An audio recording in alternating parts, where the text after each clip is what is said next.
చివరి మాట, 7వ మాట. ఇప్పుడు చెప్పిన రీతిగానే సిద్ధమా సిద్ధమా.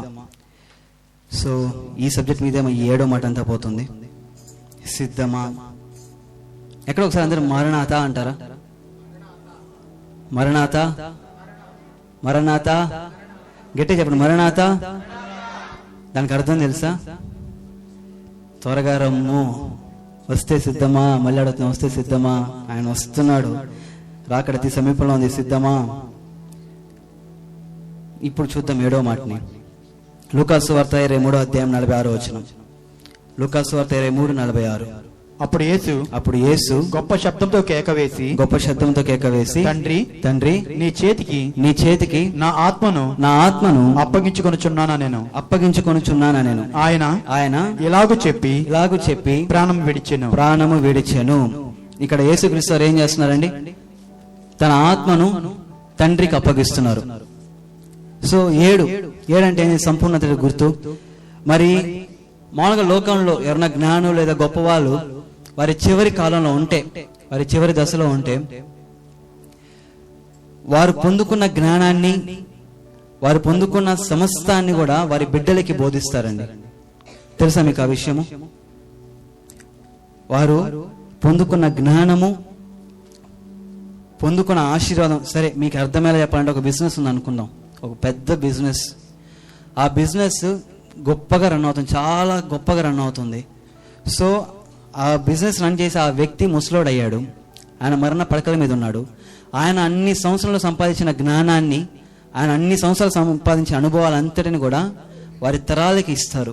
ఎందుకు అంటే వారు పడిన బాధ కానీ, వారు పడిన నష్టాల్లో కానీ వారి బిడ్డలు వెళ్లకుండా ఈ బిజినెస్ కానీ, ఈ వ్యాపారాన్ని కానీ అంతటిని కూడా సేఫ్గా ముందుకు తీసుకువెళ్ళడానికి. సో 7వ మాటని యేసుక్రీస్తు ఈ రీతిగా పలుకుతున్నారు. నేను ఎందుకు ఈ మాట చెప్తున్నానంటే, యేసుక్రీస్తు వారు పలికిన చివరి మాట, అంటే మన దేవుడు పలికిన చివరి మాట. ఈ మాట చెప్పిన తర్వాత ఆయన ప్రాణాన్ని విడిచేశాడు. సో ఎంత విలువైనది, ఎంత గొప్పదో ఈ మాట మనం ఈరోజు చూద్దాము. యేసుక్రీస్తు వారు తండ్రి చేతికి ఆత్మను అప్పగించాడండి. మరి ఆ మాట చెప్పినప్పుడు సుమారుగా 6 గంటల సేపు ఆయన శిలువ మీద వేలాడారు. ఉదయకాలం 9 గంటలకు ఆయన శిలువ వేశారు. మధ్యాహ్నం 3 గంటలకి ఆయన మరణించాడు. ఈ మాట ఎప్పుడు చెప్పాడు అంటే 3 గంటలు అయిన తరువాత, అది కరెక్ట్గా ఏ టైం అని తెలియదు, కానీ 3 గంటలు అయిన తరువాత ఈ మాటను ఆయన చెప్పాడంట. ఏమని? తండ్రి నీ చేతికి నా ఆత్మను అప్పగించుకొనుచున్నాను అని.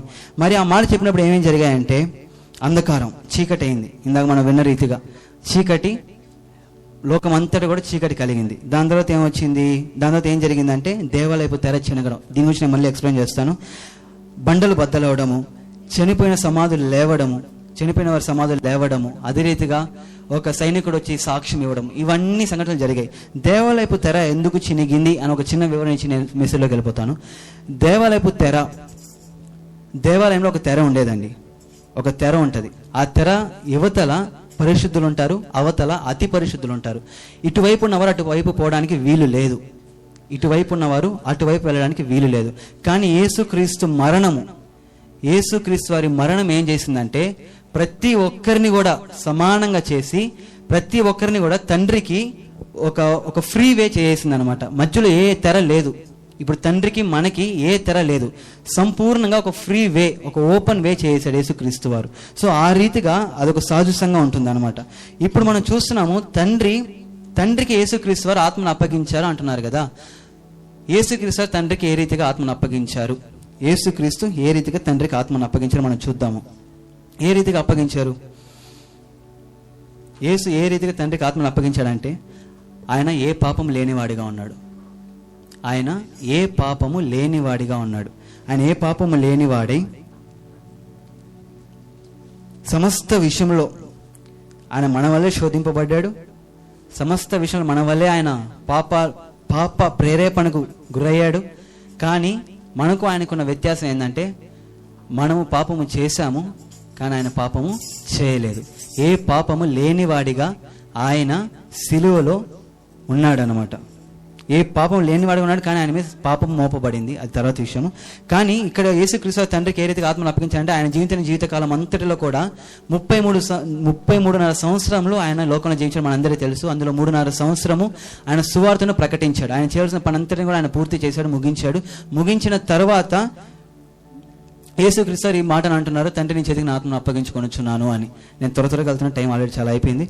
సో రెండోది ఏం చేశాడంటే ఆయన తండ్రికి మహిమ కలిగే రీతిగా, అంటే ఇందాక మాటలో చెప్పిన రీతిగా దేవుడు చెప్పిన పనిని, తండ్రి చెప్పిన పనిని యేసుక్రీస్తు వారు సంపూర్ణము చేసి ఆయన ఆత్మను తండ్రికి అప్పగించాడు. ఏ పని? రక్షణ పనిని. సో ఇప్పుడు మనం చూద్దాము ముఖ్యమైనది ఏంటి. యేసుక్రీస్తు వారు తండ్రికి ఆత్మను అప్పగించేటప్పుడు ఆయన ముఖ్యంగా ఏంటి ఆయన జీవితంలో మనం చూడాల్సిందంటే ఫిలిప్పీలకు రాసిన పత్రిక 8వ అధ్యాయం 2వ అధ్యాయం 8వ వచనం.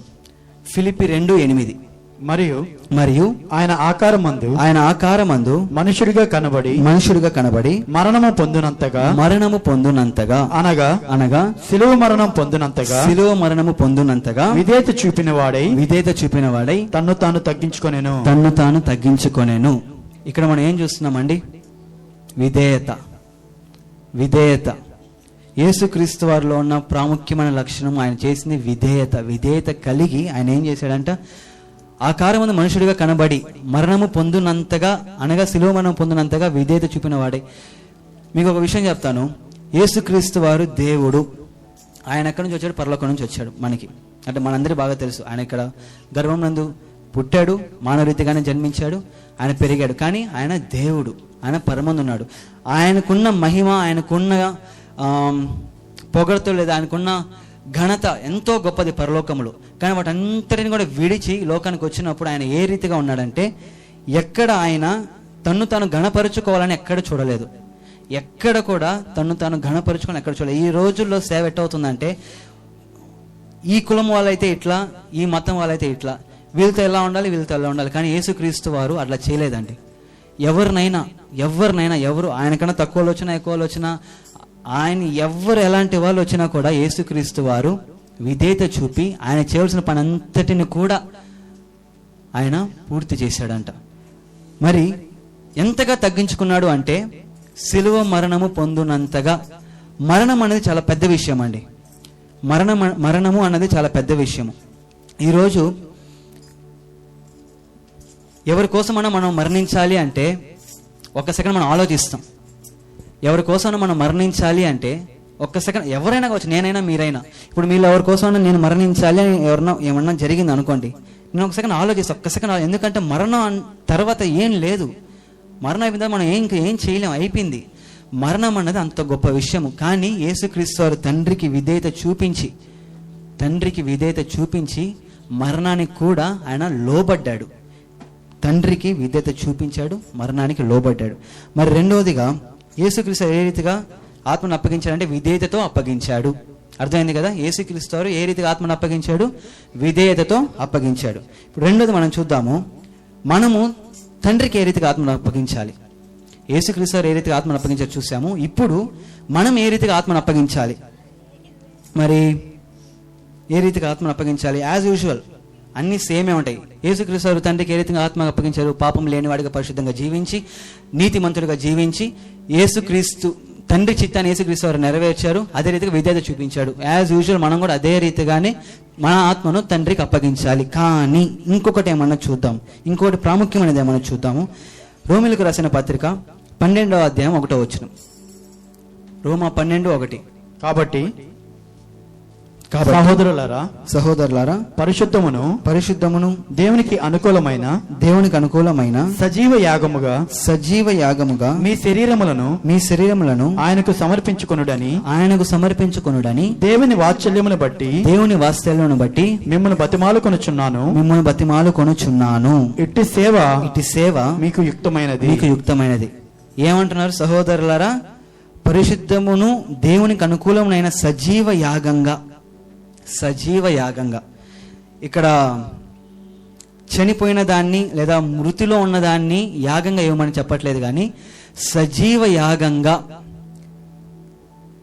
మీ శరీరములను ఆయనకు సమర్పించుకోవాలి. అంటే మన శరీరం ఆయనకు సమర్పించుకోవాలి.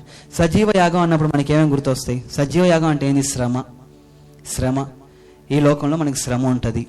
ఎవరికైనా చిన్నారి బిడ్డల నుంచి పెద్దవాళ్ళకి ఏ వయసు తగ్గట్టుగా ఆ వయసుకి, ఏ చెట్టుకు ఆ గాలన్నట్టుగా ఎవరికి సమస్యలు వారి జీవితంలో వారికి అవి పెద్ద సమస్యలు. ఈరోజు అందరికీ ఉండేది కామన్గా ఏ సమస్య అంటే ఆర్థిక సమస్య. ఆల్మోస్ట్ ఆర్థిక సమస్య. ఒక్కొక్కరికి ఒక్కొక్కలాగా. కానీ ప్రతి శ్రమలో కూడా మనం ఏం చేయాలి? సజీవ యాగంగా మనం సమర్పించుకోవాలి. ఈ మధ్య ఫస్ట్ సర్వీస్లోను సెకండ్ సర్వీస్లోను మన సేవకులు చెప్పారు, ఒక సహోదరి ఒక సాక్ష్యం ఇచ్చింది అని. ఒక సహోదరి పట్ల దేవుడు ప్రవచనంలో ఒక సాక్ష్యం ఇచ్చాడని. అదేంటంటే, ఒక సహోదరి చాలా కష్టాల్లో ఉంది. ఈ మధ్య జరిగిన సంఘటన అది. చాలా కష్టాల్లో ఉంది ఆమె, చాలా భయంకరమైన అప్పులు, కష్టాలు. అలాంటిది ఆమె ఇక్కడ ప్రార్థన చేయించుకుంటారు సేవకుల ద్వారా. ఆమెకు దేవుడు ప్రవచనాలు ఇస్తున్నాడు, పరిశుద్ధాత్మడు ప్రవచనాలు ఇస్తున్నాడు. ఏమనంటే, ఏమి కూడా నిందించకుండా, అంటే దేవుని ఏది కూడా నిందించకుండా నీలో నువ్వు కృంగిపోతున్నావు అని చెప్పి సాక్ష్యం ఇస్తున్నాడు. అంటే మీకు అర్థమైందా? నువ్వు అవమానించకుండా, నువ్వు తక్కువ చేయకుండా, అంటే ఏంటి ప్రభు నువ్వు ఎందుకు ఇలా చేసావు, నువ్వు కానీ బాగా చేస్తుంటే నా జీవితం బాగుండేది కదా అని ఏమి క్వశ్చన్ చేయకుండా, దేవా నా కష్టం నుంచి విడిపించి మాత్రమే నువ్వు ప్రార్థన చేస్తావు, నువ్వు ఏం మాత్రం కూడా నువ్వు క్వశ్చన్ చేయట్లేదా అని ఎవరు సాక్ష్యం ఇస్తున్నారు? పరిశుద్ధాత్ముడే సాక్ష్యం ఇచ్చాడు. అప్పుడు ఆ సాక్ష్యాన్ని సేవకులు మనతో పంచుకున్నప్పుడు నాకు ఎంతో చాలా సంతోషం వేసింది. దేవుడే సాక్ష్యం ఇచ్చాడా? దేవుడే అట్లాగా సజీవ యాగంగా, ఏ శ్రమ వచ్చినా ఏది ఏమైనా కూడా సజీవ యాగంగా, దేవా ఏది జరిగినా నీకు స్తోత్రం అయ్యా, ఏది జరిగినా నీకు స్తోత్రం అనుకొని సజీవ యాగంగా మనల్ని మనం దానికి సమర్పించుకుంటే ఏమవుతుందంట? ఇటు సేవ మనకి యుక్తంగా ఉంటుంది, యుక్తంగా మనకు ఉంటుందంట. సిలువ లేదా శ్రమ అంటే మనకు గుర్తొచ్చేది, ఈ గుడ్ ఫ్రైడే గురించి మాట్లాడుతున్నాం కాబట్టి శ్రమ అంటే మనకు గుర్తొచ్చేది ఏంటి? సిలువ నశించుచున్న వారికి వెర్రితనము, రక్షింపబడు వారికి దేవుని శక్తి అయి ఉంది. సో సిలువ శక్తిని మనం కానీ గ్రహించుకుంటే మనం ఏ విషయంలో కూడా కృంగిపోము. సిలువ మనకి అనేకమైన పాఠాలు నేర్పిస్తుందండి. ఇంతవరకు మనం చూసాము యేసుక్రీస్తు వారు సిలువలో యాగమయ్యారు అని. యేసుక్రీస్తు వారి ప్రేమ చాలా గొప్పది, యేసుక్రీస్తు వారి చూపించిన కరుణ చాలా గొప్పది, ఆయన విధేయత చాలా గొప్పది. అందరు ఇక్కడ వరకు చూస్తారు, యేసుక్రీస్తు వారిని చూస్తారు. కానీ ఇక్కడ మనం గమనించాల్సింది ఏంటంటే, సిలువ వెనక దాగి ఉన్న ప్రేమను ఎవరు గుర్తించట్లేదు. యేసుక్రీస్తు వారిని మనం గణపరుస్తున్నాం, ఆరాధిస్తున్నాం, ఆయన నామాన్ని గొప్ప చేస్తున్నాం, అక్కడ వరకు బాగానే ఉంది, పర్ఫెక్ట్, దానిలో ఏ ప్రాబ్లం లేదు, ఏ క్వశ్చన్ లేదు, ఏ డౌట్ లేదు. కానీ ఆయన సిలువ వెనక దాగి ఉన్న ప్రేమ, ఏం ప్రేమ? సిలువ వెనక దాగి ఉన్న ప్రేమ ఏది? తండ్రి ప్రేమ. మీకు ఇంకా క్లియర్గా అర్థం అవ్వాలంటే ఓకే, ఎట్లా చెప్తాం? కండత వాక్యం, ఫస్ట్ కండత వాక్యం ఏంది గుర్తుంది ఎవరికన్నా? యోహాను 3:16. ఏముంటుంది దాంట్లో? దేవుడు లోకం ఎంతో ప్రేమించను కాగా తన అద్వితీయ కుమారునిగా పుట్టిన వాని యందు విశ్వాసముంచి ప్రతి వాడు నశింపక నిత్య జీవం పొందినకు ఆయనను అనుగ్రహించను. ఎవరు గుర్తులేనట్టుంది అది. సరే, ఆ వచనాన్ని చూస్తే ఒకసారి ఓపెన్ చేస్తారా? 3:16, జాన్ 3:16. దేవుడు లోకమును ఎంతో ప్రేమించెను. దేవుడు లోకాన్ని ప్రేమించాడు కాబట్టి ఆయన తన అద్వితీయ కుమారుణ్ణి ఈ లోకానికి పంపించాడు. దేవుడు ప్రేమించకపోతే, అంటే తండ్రి ప్రేమించకపోతే కుమారుడు లోకానికి వచ్చేవాడు కాడు. ఆయన రాకపోతే మనకు రక్షణ కలిగేది కాదు. రక్షణ కలగకపోతే మనం ఏమై ఉంటాం? నశించిపోయి ఉంటాం. లేదా దేవుని ఆజ్ఞలు అట్లా అది పాత నిబంధనలో కానీ చూస్తే ఆ ఆజ్ఞలను అట్లా అనుసరిస్తూ నీతిగా బ్రతికితేనే ఒకలాగా, నీతిగా బ్రతకపోతే శిక్ష అప్పటికప్పుడే వెంటనే శిక్ష పడుతుంది. కానీ దేవుని మనకి యేసుక్రీస్తులో ఏం కలుగుతుంది? కృప కలుగుతుంది. కృప బట్టి రక్షణ బట్టి మనం నీతిమంతుగా తీర్చబడుతున్నాం. నీతిమంతుగా తీర్చబడ్డాం కాబట్టి మనం ఈరోజు సజీవ లెక్కలో ఉన్నాం. అర్థమవుతుంది కదా? సో సిలువ వెనుక దాగిన ప్రేమను మనం ఎప్పుడు మర్చిపోకూడదు. యేసుక్రీస్తును మనం గణపరచాలి. అదే రీతిగా ఆయన వెనక దాగి ఉన్న తండ్రిని కూడా, ఆ తండ్రి ప్రేమను కూడా మనం గుర్తించాలి. ఇంతవరకు 7వ మాట, యేసు తండ్రికి ఏ రీతిగా ఆత్మను అప్పగించాడు చూసాం. మనం ఏ రీతిగా ఆత్మను దేవునికి అప్పగించాలి చూసాం. ఇది కామన్, ఈ రెండు కూడా కామనే, మనం వింటూనే ఉంటాం. ఎందుకంటే 7వ మాట అనగానే యేసు తండ్రి నీ చేతిని ఆత్మను అప్పగించుకొంచును అనగానే ఈ రెండు ఆలోచనలు మామూలే. కానీ ప్రాముఖ్యమైనది ఏంటంటే యేసు తండ్రికి ఆత్మను అప్పగించాడు, మనము ఆత్మను అప్పగించాము. ఆత్మ తండ్రి చేతికి అప్పగింపబడిన తరువాత ఆత్మ పరిస్థితి ఏంటి? అర్థమవుతుందా? ఆత్మను అప్పగించాము, బాగానే ఉంది. ఇక్కడ మీకు ఒక చిన్న డిస్క్లైమర్ ఇస్తాను. నీతిమంతునిగా జీవించి యేసుక్రీస్తులో మనం ఉండి మన ఆత్మను అప్పగించిన తరువాత మన ఆత్మ పరిస్థితి ఏంటి అంటే, లోకస్తుల గురించి నేను చెప్పట్లేదు, నీతిమంతుల గురించి నేను చెప్తున్నాను. అంటే దేవుని ప్రజల గురించి నేను చెప్తున్నాను. నీతిమంతులుగా లేదా దేవుని ప్రజలుగా జీవించిన వారి ఆత్మ దేవునికి అప్పగించిన తర్వాత ఆత్మ పరిస్థితి ఏంటి? ఇప్పుడు కొన్ని వచనాలు మనం చూద్దాము.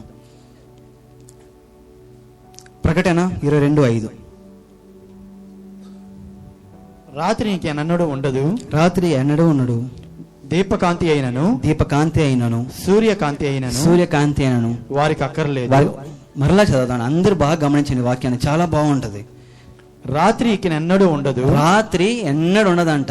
దీపకాంతి అయినను సూర్యకాంతి అయినను వారికి అక్కర్లేదు. దేవుడైన ప్రభువే వారి మీద ప్రకాశించును.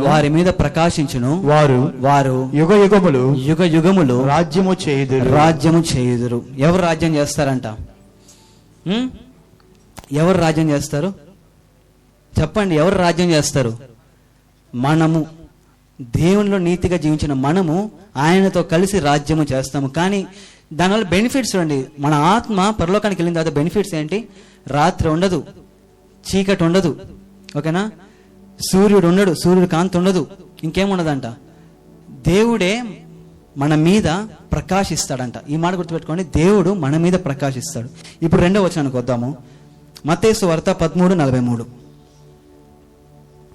అప్పుడు నీతిమంతులు తమ తండ్రి రాజ్యములో సూర్యుని వలె తేజరిల్లుదురు. చెవులు గలవాడు వినుగాక. ఉన్నాయా? చెవులు గలవారు వినుగాక. ఆమేన్. ఏమంటున్నారు ఇక్కడ? అప్పుడు నీతిమంతులు తమ తండ్రి రాజ్యములో సూర్యుని వలె తేజరిల్లుదురు. ఎవరు తేజరిల్లుతారు? మనం. నీతిగా జీవించిన మనము ఆయన రాజ్యంలో సూర్యుని వలె ప్రకాశిస్తాం, మనం తేజరిల్లుతామంట. అదే రీతిగానే ఆయనతో పాటు ఆయన సింహాసనంలో ఎలా ఉంటాం మనం? కొదమ సింహము, గొర్రెపిల్ల పక్కనే. యూదా గోత్రపు సింహము, గొర్రెపిల్ల పక్కనే ఒకే సింహాసనంలో కూర్చుంటాయంట. ఒకటే సింహాసనం, సమానమైన హక్కు, సమానమైన రీతిగా దేవునితో మనం సమానమైన రీతిగా ఆయన రాజ్యంలో మనం ఉండబోతున్నాము. చివరికి ఒక మాట చూసుకుందాం. ప్రకటన 14:13. అంతటా ఇప్పటి నుండి ప్రభువునందు మృతులు ధన్యులని వ్రాయమని పరలోకము నుండి ఒక స్వరము చెప్పగా వింటిని. నిజమే వారు తమ ప్రయాసములు మాని విశ్రాంతి పొందుదురు. వారి క్రియలు వారి వెంట పోవునని ఆత్మ చెప్పుచున్నాడు. ఈ వచనం మనం చాలా దగ్గర వినుంటామండి. విశ్రాంతి అంటే ఏంటి? రిలాక్స్, స్లీప్, రెస్ట్, విశ్రాంతి. దేవుని రాజ్యానికి వెళ్ళిన తర్వాత మన ఆత్మకి ఏం కలుగుతుంది అంటే విశ్రాంతి ఎందుకు కావాలి? ఇక్కడ మనం కష్టపడుతున్నాం కాబట్టి. కష్టపడితే మనకి విశ్రాంతి అవసరం. కష్టపడకుండా విశ్రాంతి మనకు అవసరమా? కొంతమంది నిద్రపోతుంటారండి ఏం చేయకుండా కూడా. వాళ్ళని పక్కన పెడితే దేవుని రాజ్యం కొరకు కష్టపడేవారు, లేదా భౌతికమైన వాటి కొరకు, అంటే మన ఉద్యోగాలు కావచ్చు, ఇది ఏదైనా కూడా కష్టపడితే శ్రమలు, శోధనలు వీటన్నిటిని కూడా జయించుకొని ఆ రాజ్యానికి వెళ్ళిన తర్వాత మనకేం కలుగుతుందంట? విశ్రాంతి. ఒక మనిషికి కావాల్సింది ఏంటంటే డబ్బు కాదు, ఆస్తి కాదు, అంతస్తులు కాదు. ముఖ్యంగా కావాల్సింది విశ్రాంతి, నెమ్మది కలుగజేసేది ఎవరు? మన యేసుక్రీస్తు వారు. సో ఆయన రాజ్యానికి వెళ్ళిన తర్వాత మనకి విశ్రాంతి కలుగుతుంది. అన్నీ విన్నాం. ఒక క్వశ్చన్ మీకు వేస్తాను నేను.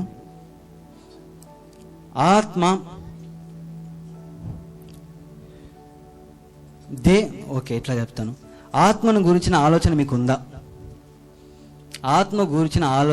ఎప్పుడన్నా మీ ఆత్మను గురించి మీరు ఆలోచించారా? సింపుల్గా చెప్పాలంటే మీ ఆత్మను గురించి మీరు ఎప్పుడైనా ఆలోచించారా? భౌతికంగా మనం బతుకున్నాము. మన ఆహారం కోసం మనం పని చేసుకోవాలి. పని చేస్తే డబ్బులు వస్తాయి, డబ్బులతో ఆహారం వస్తుంది, తింటాం. పని చేస్తున్నాము, పెళ్ళి అవుతుంది, బిడ్డల్ని కంటాం, వారు పెద్ద అవుతారు, వాళ్ళు పెళ్ళి చేసుకుంటారు, వాళ్ళు బిడ్డలు కంటారు. లైఫ్ సైకిల్ పోతా ఉంది. ఆత్మ పరిస్థితి ఏంటి? ఆత్మ ఏమవుతుంది? అసలు మనలో ఉన్న ఆత్మ అసలు ఏంటి అని ఆలోచిస్తే, ఆత్మలో అంటే మీకు ఎట్లా సింక్ చేస్తాను, ఇది కూడా బాగుంటుంది. పరిశుద్ధాత్మను మనం కానీ పొందుకుంటే ఏమవుతుంది అంటే, బెనిఫిట్స్ చెప్తాను నేను. పరిశుద్ధాత్మని కానీ మనం కానీ పొందుకుంటే మనలో నెమ్మది ఉంటుంది, మనకు రక్షణ కలుగుతుంది. యేసుక్రీస్తు వారి దగ్గరికి, యేసుక్రీస్తు వారికి అనుకూలంగా మనం జీవించే భాగ్యాన్ని పరిశుద్ధాత్మ దేవుడు మనకు అనుగ్రహిస్తాడు. అదే రీతిగా తండ్రికి విధేయత చూపే రీతిగా పరిశుద్ధాత్ముడు మనకు సహకరిస్తాడు.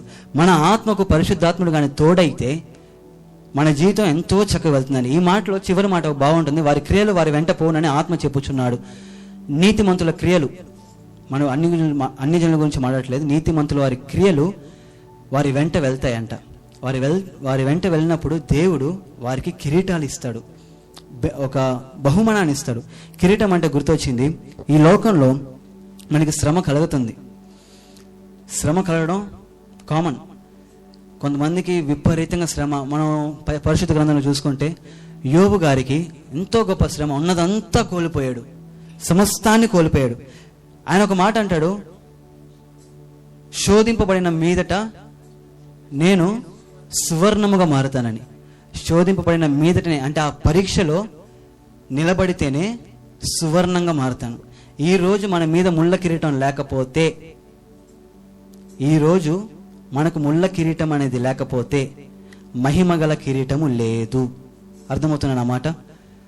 మనం ఈరోజు ముళ్ళ కిరీటాన్ని అంటే శ్రమలు మనం అనుభవించకపోతే మనకి ఆశీర్వాదము లేదు. దేవుణ్ణి యేసుక్రీస్తు వారిలో మనం ఉండినప్పుడు మనకు అనేక శ్రమలు, అనేకమైన వాటికి కలుగుతాయి. కానీ వాటన్నిటిని సహించుకొని ముందుకు వెళ్తే, ఆ కిరీటాన్ని మనం ముందుకు వెళ్తే మనకి ఏం కలుగుతుంది? మహిమగల కిరీటాన్ని మనం పొందుకోగలం. సో అంతా విన్నాము. రక్షణ, ఆత్మ రక్షింపబడకపోతే పరిస్థితి ఏంటని కూడా మీరు ఆలోచించుకోండి. మన ఆత్మ రక్షింపబడితే దేవుని చేతిలోకి వెళ్తుంది. దేవుని చేతిలోకి వెళ్ళిన తర్వాత ఎలా ఉంటామో కూడా చూసాము.